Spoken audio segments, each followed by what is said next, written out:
Psicología de la percepción, tema 11, apéndice metodológico. Y comenzamos con el apéndice A, que trata sobre el umbral diferencial. Cuando Fechner publicó su libro, no solo habló de cómo medir los umbrales absolutos, también quiso incluir el trabajo de otro científico, un fisiólogo llamado Ernst Weber. Unos años antes, Weber había estudiado otro tipo de umbral. Lo llamó el umbral diferencial. ¿Y qué es eso? Pues, como vimos en la clase anterior, es la diferencia más pequeña que tiene que haber entre dos estímulos para que nos demos cuenta de que son diferentes. O sea, lo mínimo que tienen que cambiar las cosas para que lo notes. A esto también se llama DL, que son las siglas de una palabra alemana que significa diferencia apenas perceptible. Para que lo entiendas mejor, vamos a usar un ejemplo con una báscula. Imagina que pones 4 montones de 50 monedas de 1 euro en cada plato de una balanza. Son 200 monedas en total, 100 en cada lado. Si añades una sola moneda más en un plato, la báscula, que es muy precisa, detecta al instante esa pequeña diferencia de peso. Se desequilibra. Pero nuestro cuerpo no es tan preciso. Una persona no notaría la diferencia entre 200 o 201 monedas. Nuestro sentido del tacto y la presión no es tan fino. ¿Cuánto necesitamos aumentar el peso para notarlo? Pues, en condiciones ideales, tendríamos que añadir unas 4 monedas. Solo entonces notaríamos que un lado pesa más que el otro. Y aquí viene lo interesante que descubrió Weber. Se dio cuenta de que esto no es una cantidad fija, sino que es un porcentaje. Para el peso, ese porcentaje es de más o menos un 2%. Si tienes 100 gramos, necesitarás añadir 2 gramos para notar la diferencia. Si tienes 200 gramos, necesitarás añadir 4 gramos. Y si tienes 400 gramos, pues necesitarás 8 gramos. Siempre es el mismo porcentaje. A esa proporción constante se le llama la fracción de Weber.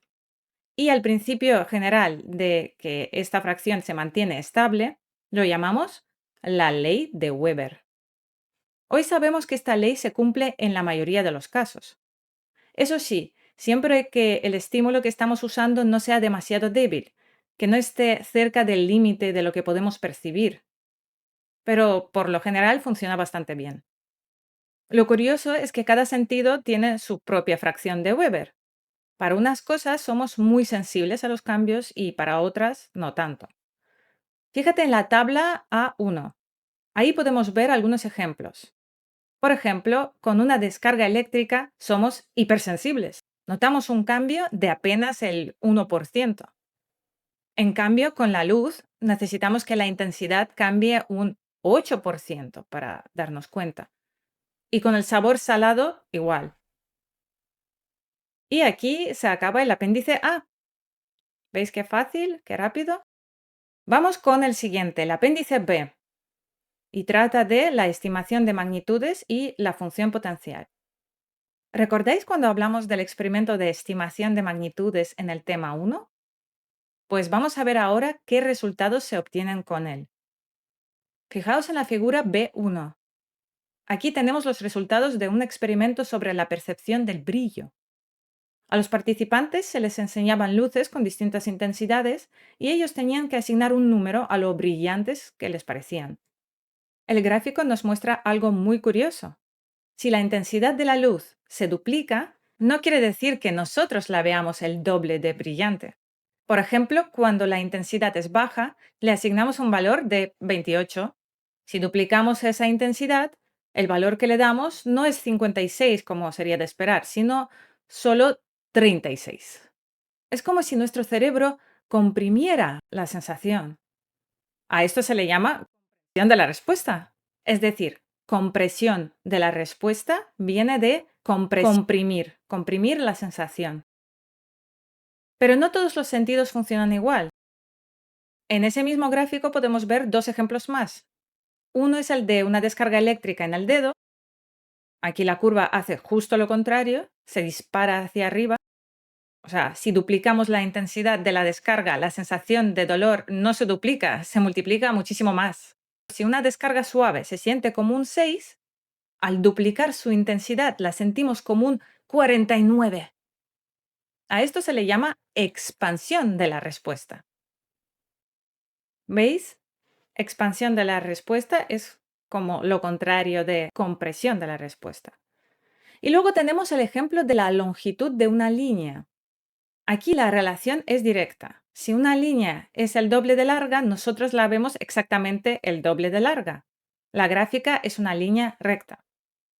Lo fascinante es que, a pesar de estas diferencias, todos estos casos siguen la misma ecuación matemática. Es lo que se conoce como la ley potencial de Stevens. La fórmula es esta. S es igual a C por E elevado a la K. Vamos a desgranarla.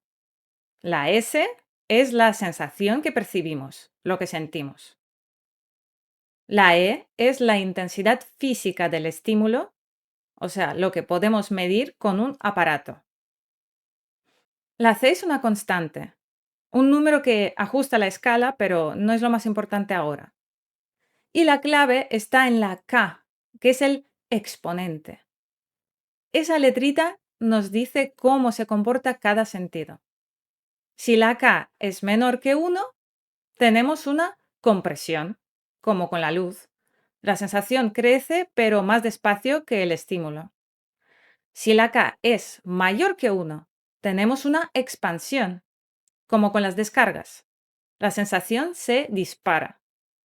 Y si la K es igual a 1, la relación es directa, como con la longitud de las líneas.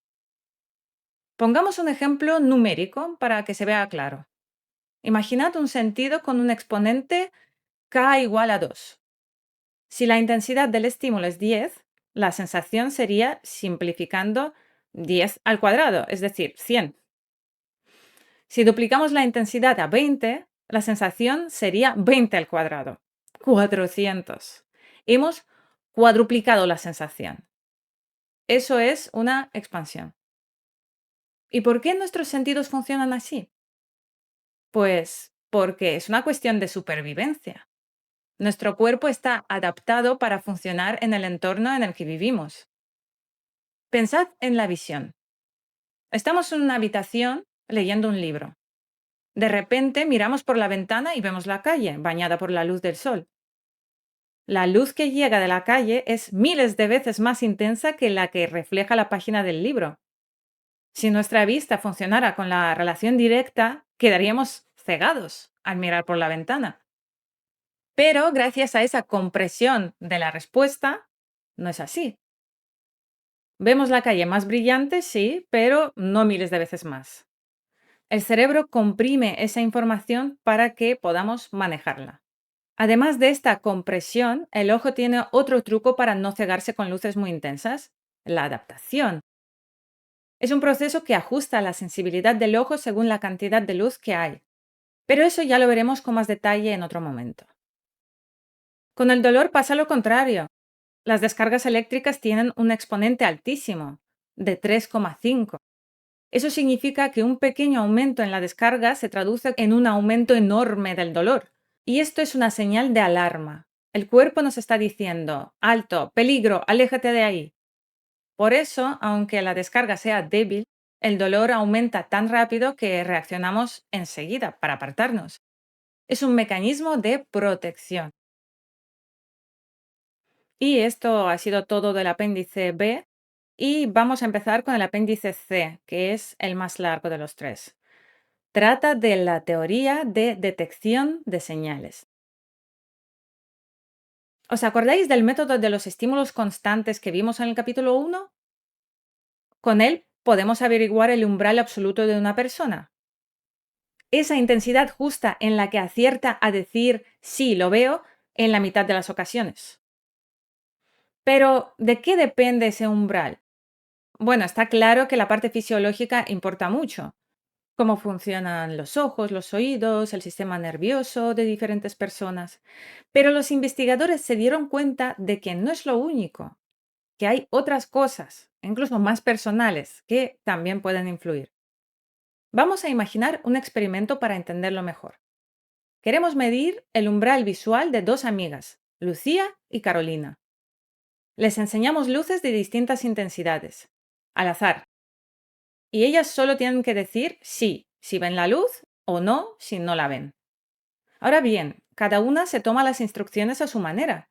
Lucía piensa, yo no quiero perderme ni una. En cuanto tenga la más mínima sospecha de haber visto un destello, digo que sí.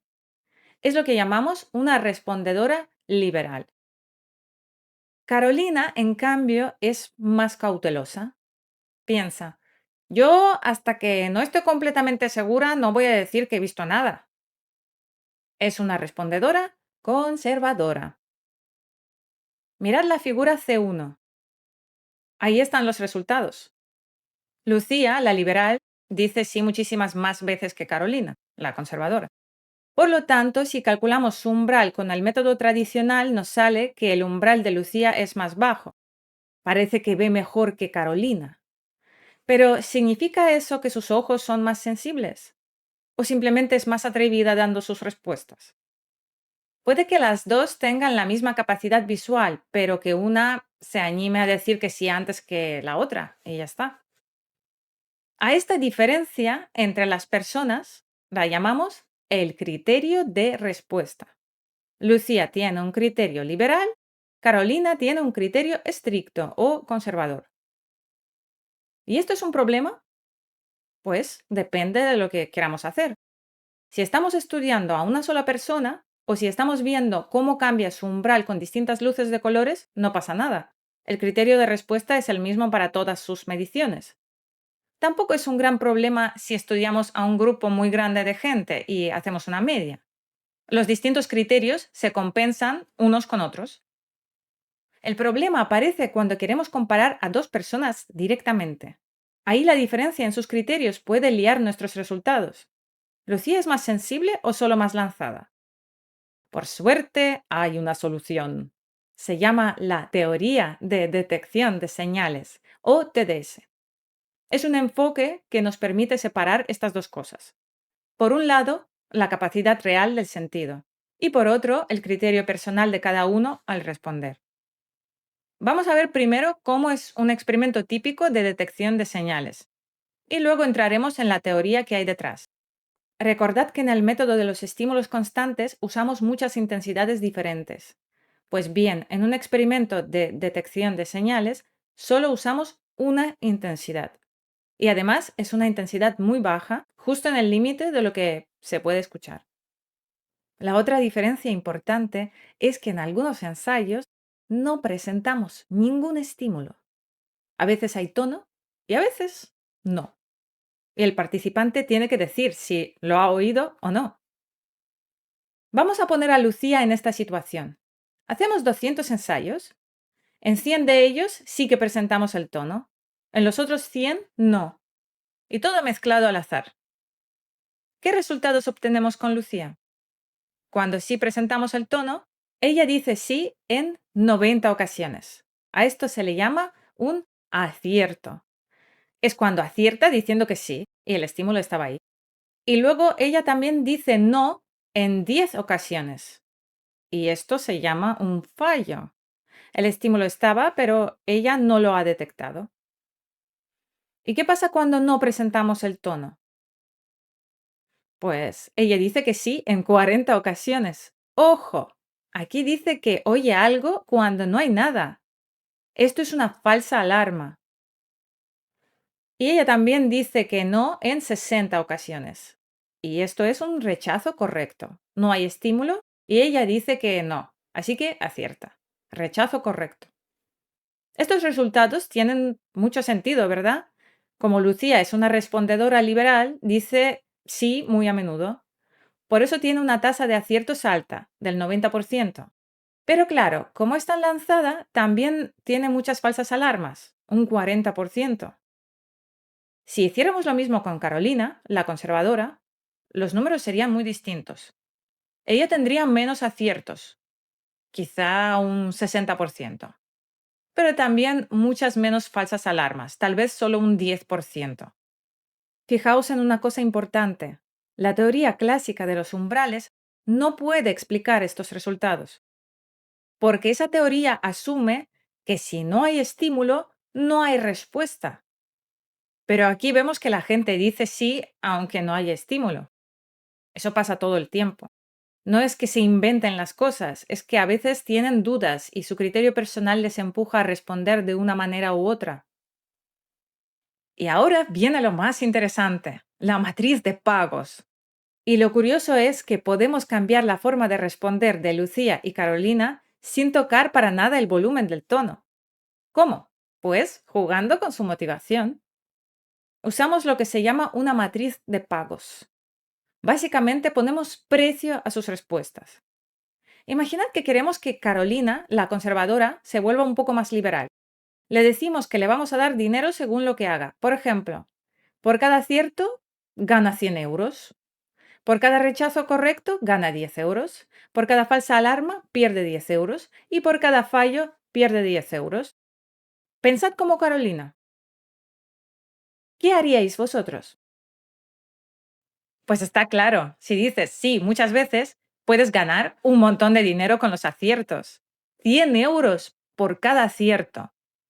Claro que también te arriesgas a perder algo con las falsas alarmas, pero las pérdidas son pequeñas comparadas con las ganancias. Solo 10 euros. Así que, sin dejar de ser sincera, Carolina se vuelve mucho más liberal. Su criterio se desplaza hacia el sí. ¿El resultado? Carolina ahora tiene un 98% de aciertos, pero también un 90% de falsas alarmas. Es un cambio radical. Y todo por cambiar la motivación. Ahora mirad la figura C2. Ahí está representado este resultado. Es el punto que llamamos L, de liberal. La curva que veis que pasa por ese punto se llama curva COR, C-O-R. Son las siglas de característica operativa del receptor. También se dice ROC en inglés. Esta curva es muy importante y para entenderla tenemos que seguir jugando con Carolina. Ahora le cambiamos las reglas. Le damos la vuelta a los premios. Por cada falsa alarma pierde 10, por cada fallo pierde 10, por cada acierto gana 10 y por cada rechazo correcto gana 100.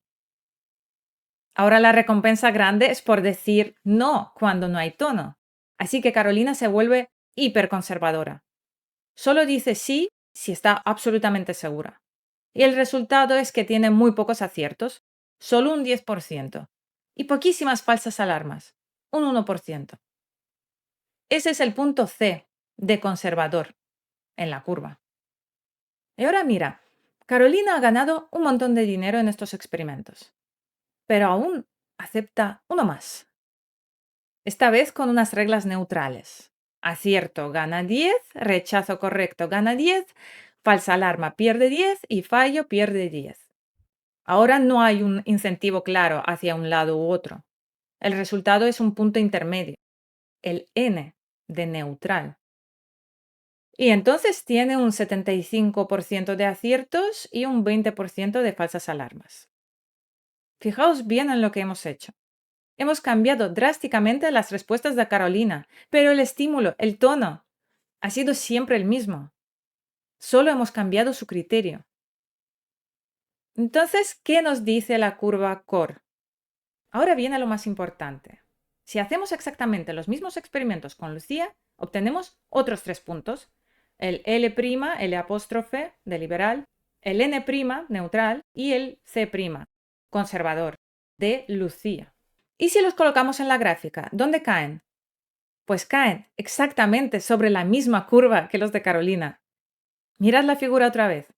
Los puntos verdes de Lucía y los puntos rojos de Carolina están sobre la misma línea. Eso significa que aunque sus respuestas son diferentes en cada condición, su capacidad real para detectar el tono es la misma. La forma de la curva COR es un reflejo de la sensibilidad de la persona. Si dos personas comparten la misma curva, significa que tienen la misma sensibilidad. La única diferencia entre ellas es su criterio a la hora de responder. Esto confirma nuestra sospecha inicial. Cuando usamos el método de los estímulos constantes, parecía que Lucía era más sensible porque tenía el umbral más bajo, pero no era el caso.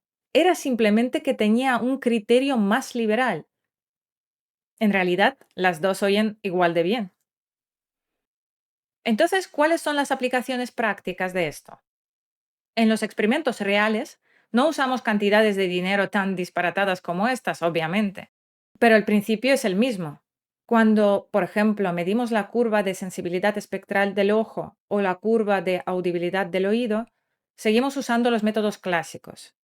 Y está bien hacerlo así, siempre que seamos cuidadosos. En esos experimentos, se asume que el criterio de la persona se mantiene constante durante toda la prueba. Y es una asunción razonable, porque cambiar la longitud de onda de la luz no debería afectar a la motivación de la persona. Además, en estos experimentos se suele entrenar mucho a los participantes para que sus respuestas sean lo más estables posible. Así que, aunque el concepto de umbral absoluto sea un poco más complejo de lo que parecía, los métodos clásicos siguen siendo muy útiles. Siempre que los usemos en condiciones controladas, nos dan información valiosísima sobre cómo se relacionan los estímulos físicos con nuestras percepciones. Vale, ya hemos visto cómo funciona un experimento de detección de señales. Ahora toca entender la teoría que hay detrás. Vamos a ver por qué pasa lo que pasa. Nuestro objetivo es entender dos ideas clave. Primera, que el porcentaje de aciertos y de falsas alarmas depende del criterio de cada persona. Y segunda, que la sensibilidad real de una persona se refleja en la forma de su curva core. Y ahora tenemos que ver dos conceptos básicos, que son la señal y el ruido. La señal es fácil. Es el estímulo que queremos que la persona detecte. En nuestro experimento, la señal era el tono. El ruido es todo lo demás. Es el fondo, el entorno. En un experimento auditivo, el ruido puede ser el zumbido del aire acondicionado, el tráfico lejano o simplemente la actividad aleatoria de nuestro propio sistema auditivo. Y esto es importante porque la señal suele ser muy débil. A veces el ruido puede confundirse con la señal. ¿Habéis estado alguna vez en una habitación a oscuras y haber tenido la sensación de ver un pequeño destello de luz? Eso es ruido visual. Es una falsa alarma provocada por el propio sistema. En nuestro experimento, cuando alguien dice que oye un tono y no lo hay, eso es una falsa alarma, y su origen es el ruido. La teoría de detección de señales describe el experimento de otra manera. No habla de ensayos con señal y sin señal. Habla de ensayos con solo ruido, R, y ensayos con señal más ruido, S más R. Es decir, el ruido está siempre presente. A veces, además del ruido, añadimos la señal. Mirad la figura C3. Aquí tenemos dos curvas. Son distribuciones de probabilidad. La curva de la izquierda, en rojo, es la distribución del ruido, R. Nos dice la probabilidad de que un determinado efecto perceptivo se deba solo al ruido. La curva de la derecha, en verde, es la distribución de S más R, o sea, señal más ruido. Nos dice la probabilidad de que ese mismo efecto se deba a la señal más el ruido. El eje horizontal es el efecto perceptivo. En nuestro caso, sería el volumen con el que se escucha el tono. Y esto es muy importante. Aunque el tono físico siempre tiene la misma intensidad, el volumen que percibimos puede variar de un ensayo a otro, porque nuestra atención fluctúa, porque nuestro sistema auditivo no es una máquina perfecta. Vamos a ver cómo se lee esta gráfica. Imaginad que en un ensayo la persona percibe un volumen de 10. Trazamos una línea vertical desde el 10. ¿Dónde corta las curvas? Pues vemos que la probabilidad de que un volumen 10 se deba a la señal más ruido es prácticamente cero. La curva verde está por los suelos. Sin embargo, la probabilidad de que se deba solo al ruido es bastante alta. La curva roja tiene un valor alto en ese punto. Ahora imaginad que en otro ensayo percibe un volumen de 20. Aquí las dos curvas se cruzan. La probabilidad de que sea ruido y de que sea señal más ruido es la misma. La persona está en un punto de máxima incertidumbre. Y si percibe un volumen de 30, la cosa cambia. Ahora es mucho más probable que sea señal más ruido, porque la curva verde está muy por encima de la roja. Ahora viene la decisión. La persona, en cada ensayo, escucha un volumen y tiene que decidir, ¿esto es solo ruido o es señal más ruido? ¿Cómo lo hace? Pues según la teoría, la persona se establece un criterio. Y la regla es muy simple. Si el volumen percibido está por encima de su criterio, dice sí. Si está por debajo, dice no. Mirad la figura C4. Aquí tenemos las mismas distribuciones, pero hemos marcado tres posibles criterios: el liberal, el neutro y el conservador. Y recordad que podemos mover el criterio de una persona usando la matriz de pagos, los incentivos. Pensemos en cada criterio. Con un criterio liberal, L, la línea está muy a la izquierda.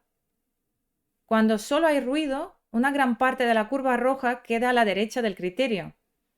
Eso significa que muchas veces el ruido solo provocará un volumen que supera el criterio. Por lo tanto, la persona dirá sí muy a menudo, aunque no haya señal. La tasa de falsas alarmas será alta. Y cuando hay señal más ruido, prácticamente toda la curva verde está a la derecha del criterio. Casi siempre que haya señal, el volumen percibido superará el criterio. La tasa de aciertos será altísima. Un criterio liberal, por tanto, da muchas falsas alarmas y muchos aciertos. Es el punto L de la curva Core. Con un criterio conservador, la línea está muy a la derecha. Para el ruido, casi toda la curva está a la izquierda. Casi nunca el ruido solo generará un volumen tan alto como para superar el criterio.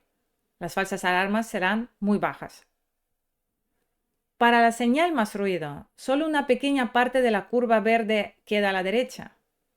Solo cuando la señal sea muy intensa, muy clara, la persona se atreverá a decir que sí. La tasa de aciertos también será baja. El criterio conservador da pocas falsas alarmas y pocos aciertos. Es el punto C de la curva Core. Y el criterio neutro da un punto intermedio. Así que, jugando con el criterio, vamos recorriendo la curva Core. Cada punto de la curva representa un criterio diferente, pero con la misma capacidad sensorial de fondo. Ahora bien, ¿qué pasa si la persona tiene una capacidad sensorial diferente? Si es más sensible o menos sensible. Ahí entra el otro concepto clave, la D'. La D' es la distancia entre los picos de las dos distribuciones, la del ruido y la de señal más ruido. Es una medida de la sensibilidad de la persona. Ahora, imagínate otra chica que se llama Sandra. Es una persona con una audición súper sensible. Para ella, el tono que a Carolina le cuesta oír es un auténtico estruendo. Mirad la figura C6. La distribución de ruido, roja, es la misma, pero la distribución de señal más ruido, verde, se ha desplazado mucho hacia la derecha. La distancia entre los picos, la D', es mucho mayor que antes. Eso quiere decir que Sandra es mucho más sensible. Ahora veamos cómo responde Sandra con los mismos tres criterios. Con un criterio liberal tendrá muchas falsas alarmas y muchísimos aciertos. Con un criterio neutro, sus falsas alarmas serán bajas porque poca parte de la curva de ruido queda a la derecha. Pero sus aciertos seguirán siendo altos porque casi toda la curva de señal está a la derecha. Eso nos da un punto neutral, un punto con muchos aciertos y pocas falsas alarmas. Eso es algo que no podíamos conseguir con Carolina, por mucho que moviéramos su criterio. Con un criterio conservador tendrá pocas falsas alarmas y también pocos aciertos, aunque los aciertos serán más que en los casos de Carolina. Fijaos en la figura C5. Ahí se ven las dos curvas core. La de Carolina es más baja y menos curvada. La de Sandra está más arqueada. Se acerca más a la esquina superior izquierda. Esa es la clave. La forma de la curva core refleja la sensibilidad de la persona. Una curva muy arqueada significa una D' alta, o sea, mucha sensibilidad. Una curva más plana significa una D' baja, poca sensibilidad. Y lo mejor es que para averiguar la D' de alguien no hace falta hacer todo el experimento con múltiples criterios. Con solo un punto de la curva, con una sola condición, podemos calcularla. Hay fórmulas matemáticas que a partir de la tasa de aciertos y de falsas alarmas nos dan el valor de D'. Así podemos saber si dos personas tienen la misma sensibilidad, aunque respondan de manera muy diferente, o si una persona es más sensible que otra, más allá de sus criterios personales. Y ya está. Fin del tema.